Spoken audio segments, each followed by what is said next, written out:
અને ગુજરાત ફર્સ્ટના વધુ એક અહેવાલની ધારદાર અસર વર્તાઈ છે। સુરતના અમરેલીના આચાર્યને સસ્પેન્ડ કરવા આદેશ અપાયા।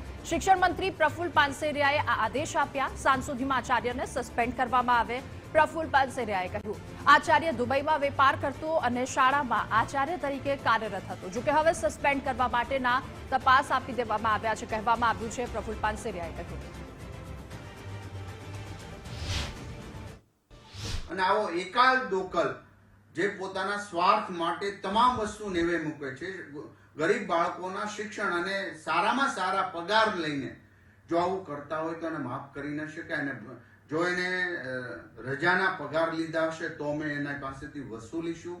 અમે એસીબીમાં પણ કેસ કરવા માટે થતો હોય તો શાસનાધિકારીને સૂચના આપી છે અને તત્કાલ આજે એને સસ્પેન્ડ કરવાના મેં આદેશ કર્યા છે। તો શિક્ષણ મંત્રી પ્રફુલ્લ પાનસેરિયાએ આદેશ આપ્યા છે। સાંજ સુધીમાં આચાર્યને સસ્પેન્ડ કરવામાં આવે તેવું તેમના દ્વારા જણાવવામાં આવ્યું। ગુજરાત ફર્સ્ટના અહેવાલની ત્વરિત અને ધારદાર અસર વર્તાઈ છે। અમરેલીના શાળાના આચાર્ય સંજય પટેલ કે જે શાળામાં અને સાથે દુબઈમાં બિઝનેસ કરતો હતો તેને લઈને આ અહેવાલ કે જેના ધારદાર અસર વર્તાઈ છે। સુરતમાં અમરોલીના આચાર્યને સસ્પેન્ડ કરી દેવા માટે આદેશ આપવામાં આવ્યા। શિક્ષણ મંત્રી આદેશ આપ્યા અને વધુ માહિતી મેળવીશું। સંવાદદાતા નિકુંજ જાની આપણી સાથે લાઈવ જોડાયા છે। નિકુંજ, દુબઈમાં વેપાર કરતો એ શિક્ષક કે જેને સસ્પેન્ડ કરવાના આદેશ આપી દેવામાં આવ્યા।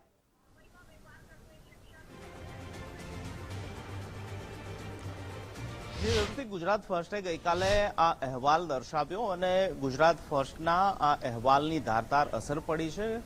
શિક્ષણ વિભાગે ગઈકાલે જ આ અંગેના તપાસના આદેશ આપ્યા હતા અને આજે શિક્ષણ વિભાગ તરફથી અને શિક્ષણ મંત્રી પ્રફુલ્લ પાનસેરિયાના આ આદેશ બાદ આ શિક્ષક જે છે તેને સસ્પેન્ડ કરી દેવામાં આવ્યો છે।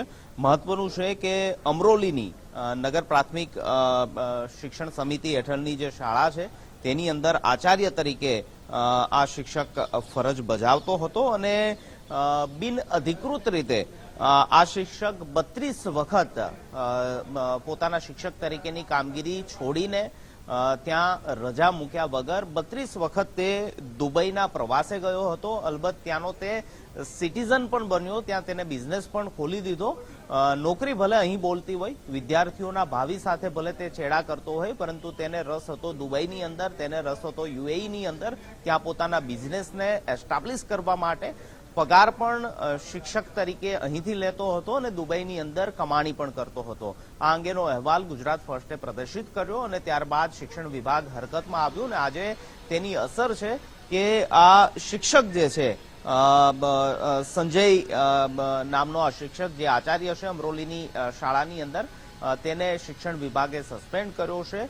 આ ઉપરાંત રાજ્યભરની અંદર 60 કરતા વધુ આવા શિક્ષકો માલુમ પડ્યા છે કે જેઓ રજા વગર આ પ્રકારે ગેરકાયદેસર રીતે વિદેશ જતા હોય અથવા તો વિદેશ રહેતા હોય।